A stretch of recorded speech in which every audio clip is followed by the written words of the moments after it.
नहीं आता और हम कहीं ना कहीं धमकाया जाता है, डराया जाता है कि अपनी मांग ना करो। अरे इतने शानदार स्कूल हैं, तो आप ईडब्ल्यूएस के बच्चे हमारे स्कूल में क्यों करते, प्राइवेट स्कूल में पढ़ाने के लिए कर रहे हैं, और फिर भी इन लोगों को तरस नहीं आता। अरे हम कोई खुशी खुशी स्कूल बंद नहीं कर रहे, हम मजबूरी में बंद कर रहे हैं, हम दुखी होकर बंद कर रहे हैं, हम बर्बाद हो गए।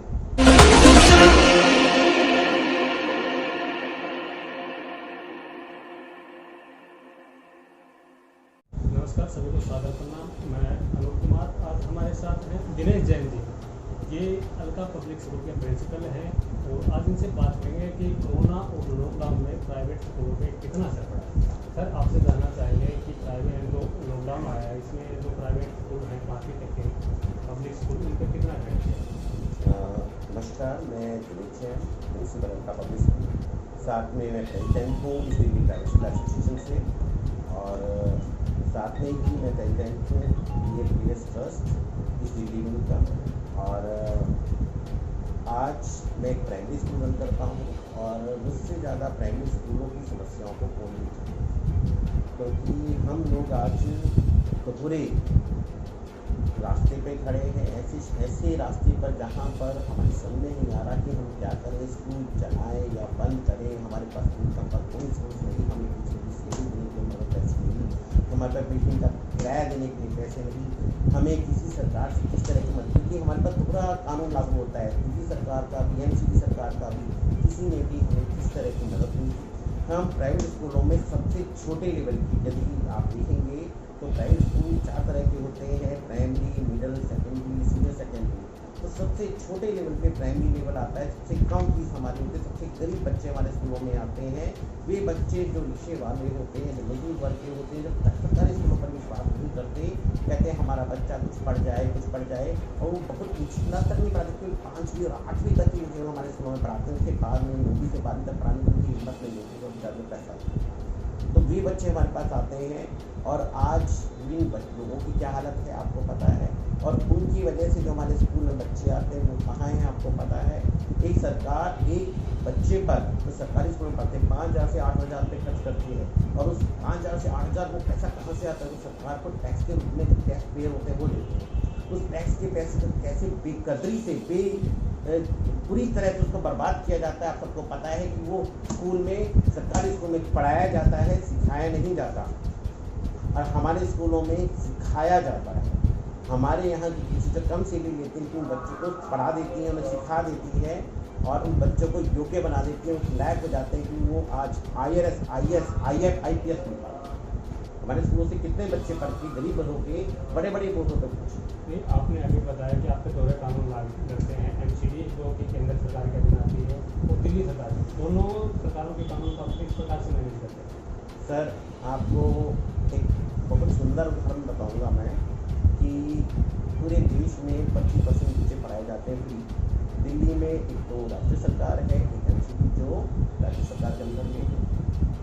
हम पर दोनों ही कानून लागू होते हैं। ऑनलाइन हमारे पास बच्चे भेजे जाते हैं कि आपको इतने बच्चों को EWS में एडमिशन करना होगा, दिल्ली सरकार भेज रही है, और उन बच्चों को यदि हम एडमिशन नहीं करते हैं तो हम पर एक्शन होता है।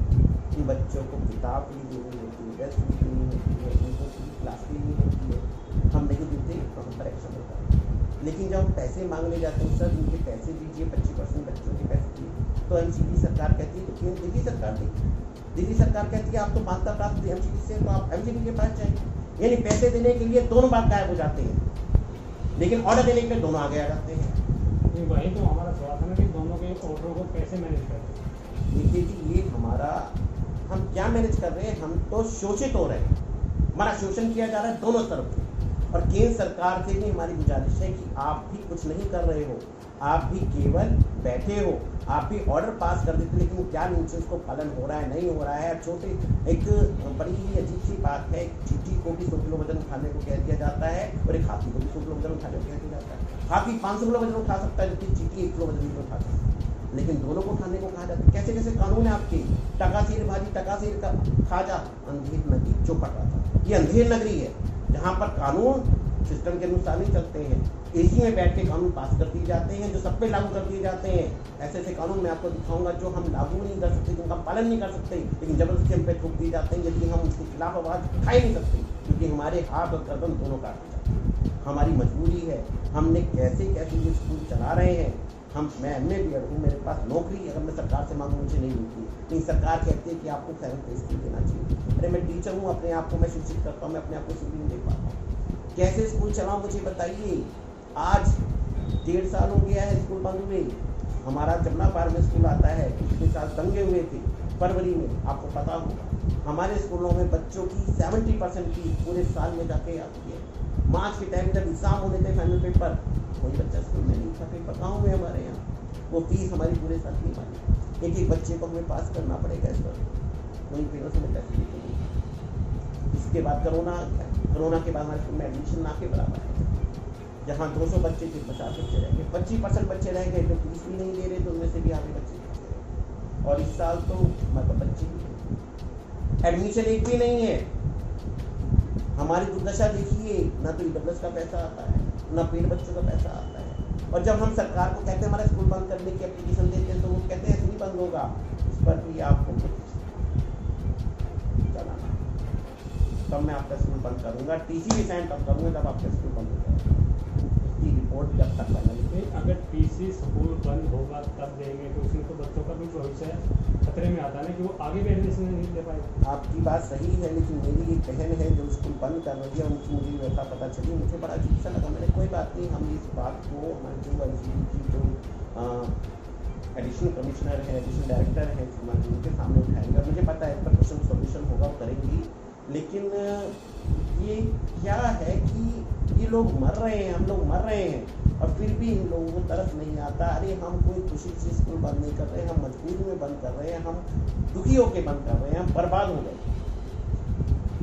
कोई मदद हमें ना तो दिल्ली सरकार से प्राप्त होती, ना ही कोई मदद हमें। कुछ बात यही है ना कि आप मजबूरी में स्कूल बंद करेंगे, एक तो आपका भविष्य व्यर्थ में जा रहा है, उसके साथ में जब मार्कशीट की बात आती है तो उसके लिए भी कहते हैं कि स्कूल का जब पूर्ण रूप से बंद हो जाएगा, कागजी कार्रवाई हो जाएंगी, तो मार्कशीट उसके बाद दी जाएगी, तो इसमें तो बच्चों का भी तो भविष्य व्यर्थ में जा रहा है।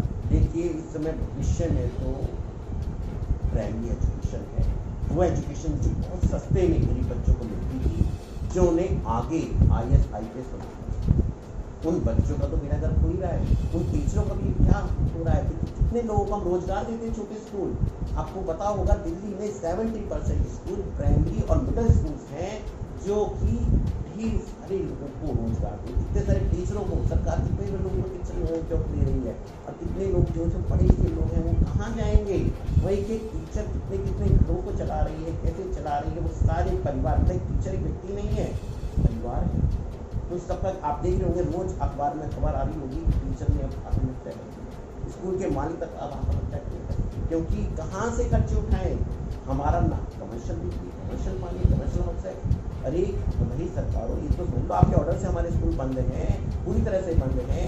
अरे स्कूल में इनकम नहीं है, कम से कम आप बिजली का बिल माफ़ नहीं कर सकते, मत करो आप कम से कम। अरे तो हाँ, अरे हमसे आप कब तक कमाओगे।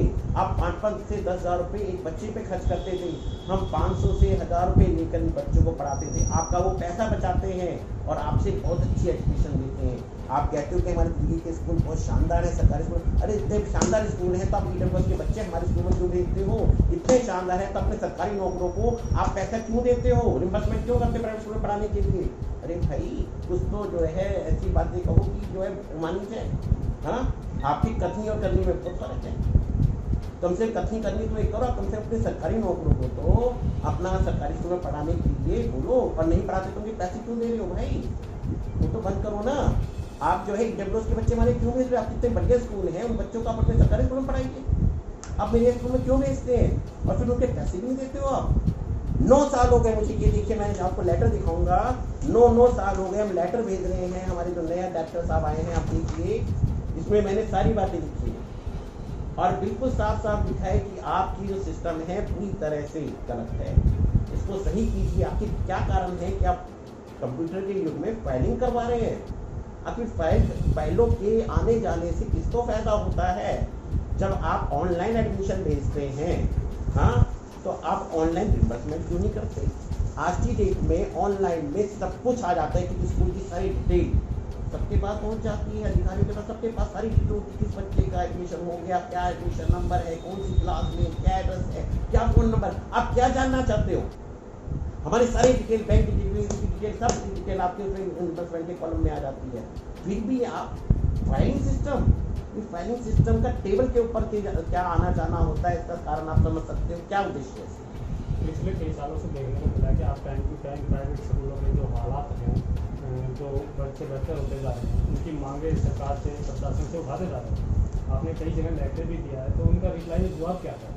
देखिए सर, मैं अपनी समस्याओं के लिए 1.5 साल से संस्था की समस्याओं के लिए तो मैं कई सालों से लड़ रहा हूँ, इस संस्था की समस्याओं के लिए मैं लगभग 2.5-3 साल से लड़ रहा हूँ। और ढेर सारे लेटर, कुछ लेटर मैं दिखा सकता हूँ, जब मैंने चेयरमैन साहब को लिखे हैं एजुकेशन डिपार्टमेंट से, मेयर साहब को लिखे हैं EDMC में, मैंने जो हमारी जो ग्रांट देते हैं EWS की EDMC की, उनको हेड को, इसके अलावा और भी बहुत सारे लेटर मैंने लिखे हैं जो मैं यहाँ दिखा नहीं सकता। समय समय पे अखबार में भी मैंने आवाज़ें उठाई हैं, लेकिन किसी की कानों पे क्यों नहीं लगती, सब मीठी मीठी बातें करते हैं, लेकिन काम नहीं होता। लेटर तो आप लिखते हो, लेकिन इनका रिप्लाई में कुछ तो जवाब आता है? रिप्लाई तो आता ही नहीं है सर, रिप्लाई नहीं आता। और हम कहीं ना कहीं धमकाया जाता है, डराया जाता है कि अपनी मांग ना करें। और मैं दुख के साथ कहूँगा कि मेरा आज तक मैंने जितनी मांगे रखी, एक ही मांग मैंने मेनली रखी थी कि स्कूलों का कैटेगराइजेशन हो, छोटे स्कूलों को कुछ राहत की जाए और सरकार भी इनकी कुछ फाइनेंशियली एक्ट में, देखो हम लोग इतनी इनकम नहीं करते कि हम टीचर को अच्छी सैलरी दें। यदि सरकार अपने सरकारी स्कूलों में जहाँ पर पढ़ाई ना के बराबर होती है, खर्चा पूरा होता है, खर्चा कई गुना होता है, लेकिन उनकी टीचरें उतना अच्छा नहीं दे पाती हैं। और इस बात के लिए आप पेरेंट्स से बात कर सकते हैं, आप खुद अपनी छाती के हाथ रख के बता सकते हैं क्या क्वालिटी है। अगर इक्वालिटी होती तो दिनेश जैन के स्कूल अच्छे नहीं। आपने भी बताया कि आप एक प्राइवेट स्कूलों में एसोसिएट भी चलाते हैं, तो आपके हिसाब से जो लॉकडाउन में या जो कानून आपके दोहरे कानून आप पे लागू हो रहे हैं, उनके दबाव में या फिर लॉकडाउन में जो हालात हुए हैं, इसमें कितने स्कूल लगभग दिल्ली के बंद? दिल्ली के लगभग 30% छोटे स्कूल बंद हो चुके हैं और बंद होने की कगार पे। मैं कुछ स्कूलों के नाम मैं बता दूंगा, और इतने सारे स्कूलों के नाम हैं कि मैं भूल भी पाऊँगा। ज्ञान सरिता पब्लिक स्कूल मेरे पड़ोस में है, Jafrabad galaxy public school, Ganesh Nagar में शिशु संसार पब्लिक स्कूल, सरस्वती विद्या मंदिर जो है आपका मंडावली में, new NC public school Mohan garden में, ज्ञानदीप विद्या मंदिर मदनपुर गार्डन, मदनपुर सागर में, ऑक्सफोर्ड पब्लिक स्कूल जगतपुरी में, और ऐसे 3600 नाम हैं कि मैं गिन के लिए आप दुखी हो जाओगे। और मैं सच कहूँ तो आज की कंडीशन में तो मैं खुद भी स्कूल बंद करने की कगार, मैं खुद भी दुखी हो गया हूँ कि मैं भी कैसे सोच रहा हूँ, मैं खुद भी सोच रहा हूँ कि भाई कैसे करूँगा स्कूल। मैं भी मैनेज करते हुए अब मैं कर रहा हूँ, सीख रहा हूँ, और मेरी भी हिम्मत अब लगा। इसके लिए आप दिल्ली सरकार या जो केंद्र की सरकार है, जो NCD में है, उनसे क्या कहना चाहें, क्या मांग रखते हैं? मैंने सबसे मांग रखी कि भाई हमारा कम से कम आप हाउस टैक्स 1 साल के लिए 2 साल के लिए माफ़ कर दें, जब तक हमारे स्कूल की हालत खराब है। और नहीं भी माफ़ करते, कम से कम उसे डोमेस्टिक कर दिया जाए, कमर्शियल से। बिजली के बिल के लिए मैंने हमारे केजरीवाल जी को मेल भेजा था, जिसका जवाब भी आया, तो उसमें उनके जो पूरी दिल्ली के बिजली डिपार्टमेंट के हेड है, उनका मेरे पास मेल आया कि आप अपना बिजली का बिल भेज दीजिए स्कूल का। मुझे बड़ी अच्छी सी लगी बात कि अरे भाई मैंने अपने लिए नहीं कहा, मैंने पूरी दिल्ली के स्कूलों के लिए कहा। और आपकी बात समझे, आप अपने बिजली के बिल के पीछे देखेंगे, उसमें कैटेगरी क्लियर दिखाई देगी, स्कूल के लिए आपने कमर्शियल डाल रखी है। अरे मैं वो कैटेगरी चेंज करने के लिए बोल रहा हूँ कि भाई जब तक कोरोना के कारण हमारे स्कूल बंद है, आप केवल इतना कर दीजिए, कमर्शियल से मत हटाइए, आपका मन नहीं कर रहा, आप केवल से डोमेस्टिक कर दीजिए, क्योंकि स्कूल हमारा बंद है, खुला ही नहीं है, बच्चे नहीं आ रहे, तो कम से कम हमसे जो बिजली हमारी जर्मन यूज हो रही थी, स्कूल बंद रहे या खुला रहे, कमर्शियल में बहुत मोटा बिल आता है, आप समझ सकते हैं। जबकि हमारा स्कूल तो बंद पड़ा है और आपके आदेश से बंद है, मैंने नहीं बंद किया, मेरी मर्जी नहीं है, आपकी आदेश से बंद किया। मुझे आपने 1 रुपया नहीं दिया बंद कराने का, मेरा कोई क्षतिपूर्ति नहीं की, मेरे बच्चे जो गरीब हैं वो नहीं दे सकते मुझे पैसे। मैंने पिछले साल 3 महीने की फीस माफ की है पूरी। दिल्ली में अखबारों में इस बात को आया है, आपने देखा भी होगा, पढ़ा भी होगा, मैंने सुना है। अलका पब्लिक स्कूल ने पूरी दिल्ली में इकलौता स्कूल था जिसने 3 महीने की फीस ऑफिशियली माफ की। दैनिक जागरण में ये खबर भी आई। तो मैं ये कह रहा हूँ कि हम लोग जो है एक मानवीय रूप दिखा सकते हैं, लेकिन सरकार का कोई मानवीय रूप हमें चेहरा देखने को नहीं मिलता। ये लोग किस तरह के लोग हैं जो अरबों खरबों रुपए सरकारी स्कूल में खर्च करते हैं, दिखावा करते हैं। हाँ, आप लोग 5,000 से 8,000 रुपए एक बच्चे पे खर्च करते हो, क्या क्वालिटी एजुकेशन मिलती है आपको पता है। और हम गरीब बच्चों को पढ़ाते हैं, अपने क्या मदद की गरीब स्कूलों की। आप गरीबों की अगर मदद करना सचमुच चाहते हैं तो आपको हमें एड देना चाहिए। अरे एड तो छोड़ो, आपने हमें छूट तक नहीं दी। जो आप कमर्शियल आप चार्ज ले रहे हो उसमें आपने क्या छूटे दी हमें? आपने कोई छूट दी। आपको शर्म आनी चाहिए, आप किस तरह की सरकार चला रहे हो। आपने बड़े स्कूलों को बुरी नहीं, देखो छोटे और गरीब स्कूलों को आपने कोई मदद नहीं की। बड़े स्कूल एनुअल चार्ज भी ले रहे हैं और 36 तरह के चार्ज मांग रहे हैं, हाई कोर्ट भी सपोर्ट कर रहा है ना। लेकिन हम लोग तो मांग भी नहीं रहे हैं, तो करेंगे किसी दे दो भाई। हाँ, चलो उसमें भी कुछ कम दे दो। हाँ, वो भी हमें नहीं मिलता। हमारे तो बच्चे ही नहीं आ रहे, करें स्कूल को दे तो हमारे, क्योंकि उन्हें पता है कि भैया अलका पब्लिक स्कूल में जब चाहो तब एडमिशन मिल जाएगा। मेरे स्कूल में पढ़ाई या फीस एडमिशन बच्चों के पेरेंट्स के आधार पे होता है। वो कंडीशन रखते हैं कि मैं 3 महीने की दूंगा, मैं 6 महीने की दूंगा, मैं इतनी दूंगा, मैं इतनी दूंगा। लेकिन बड़े स्कूलों में बड़े स्कूलों की शर्तों पर एडमिशन होते हैं। ये बात सरकार को भी मालूम है, लेकिन सरकार उसके बावजूद भी हमें कोई मदद नहीं देती। आज मेरे बहुत सारे भाई स्कूल बंद कर रहे हैं, बहुत सारे भाई स्कूल बंद करने की सोच रहे हैं, और मैं भी नहीं कर रहा। तो मैं आज सरकार से यही कहना चाहूँगा, आम जनता से कहना चाहूँगा कि एक दिन ये स्कूल बंद हो जाएंगे। छोटे गरीब स्कूल जो आपको कम पैसों में आपके बच्चों को पढ़ाते हैं, तो केवल बड़े स्कूल रह जाएंगे या सरकारी स्कूल रह जाएंगे। उस समय आप कैसे करोगे? आप ये बताइए, क्या आप बड़े स्कूलों की फीस दे पाओगे? नहीं दे पाओगे। और आप बड़े सरकारी स्कूलों में ही पढ़ाने के लिए मजबूर हो जाएंगे। वे स्कूल जहाँ आज भी पढ़ाई में बिल्डिंग बहुत अच्छी बन गई, मान लीजिए आपकी बात, लेकिन किस लिए जाते हैं बच्चे स्कूल में? क्या वहाँ खाना खाने जाते हैं, या वहाँ पे जो है जो वहाँ पे अनुदान मिलता है उसके लिए जाते हैं? पढ़ाई के लिए जाते हैं। आज भी पढ़ाई में कोई फर्क नहीं पड़ा है। ये मैं मेरे स्कूल से जो बच्चे पढ़ के जाते हैं आप उनसे पूछिए, सरकारी स्कूल में पढ़ने वाले बच्चों से मत पूछिए।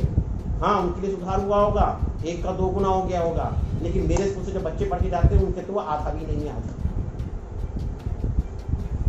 आप यहाँ साफ तौर पे देखे जा रहे हैं कि लॉकडाउन या जो दिल्ली में केंद्र और एमसीडी की जो सरकार है या दिल्ली की जो सरकार है, उनके दोहरे कानूनों के कारण परेशान होकर दिल्ली के 90% हम कह दें तो भी कोई गलत नहीं कहेंगे कि 90% जो छोटे स्कूल हैं, मिडिल स्कूल हैं, जो प्राइमरी स्कूल है, वो बंद होने की कगार पे हैं।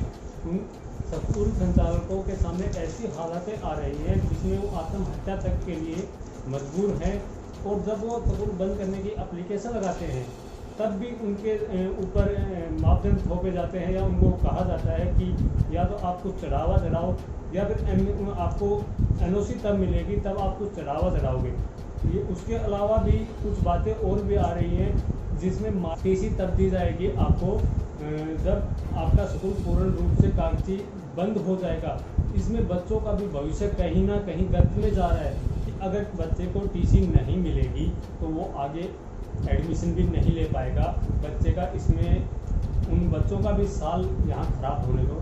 तो हम दिल्ली सरकार से भी और केंद्र सरकार से भी अपील करेंगे कि इन स्कूलों की मदद की जाए, इन स्कूलों को सपोर्ट किया जाए। पूर्ण रूप से आप सपोर्ट नहीं कर सकते तो आर्थिक रूप से कुछ सपोर्ट के, अगर फिर भी आप सपोर्ट नहीं कर सकते तो आप ये मजबूरन में कानून मत थोपिए इन स्कूलों के ऊपर। और जो स्कूल बंद करने के लिए जो एनओसी मांगते हैं उस पर आपके जो अधिकारी हैं वो चढ़ावा मांगते हैं, उन पर अलग अलग प्रकार की बातें बोलते हैं, उनको परेशान करते हैं। वो पहले से परेशान है, उनको बार बार और ज़्यादा परेशान नहीं किया जाए। धन्यवाद।